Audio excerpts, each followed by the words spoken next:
How to add slow zoom in Capcut PC. So if you want to add slow zoom in your Capcut PC, then first open up your Capcut application.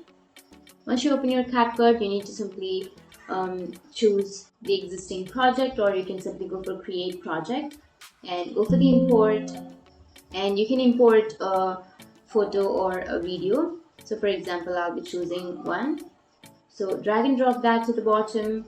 Once you've drag and drop, now you can simply add some keyframes. So select a place, select the video, add a keyframe. Go for the second part, select the video, add a keyframe.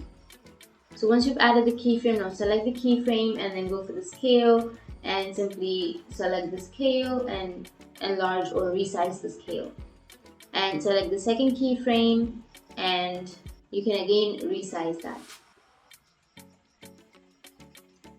And that's it. To add a slow zoom, you need to simply maintain a gap between the first and the second keyframe. So simply maintain a long distance between the first and the second keyframe and you will have the slow zoom. So that's how you can add a slow zoom on your Capcut PC. And if you have any questions, feel free to comment below. Thanks for watching.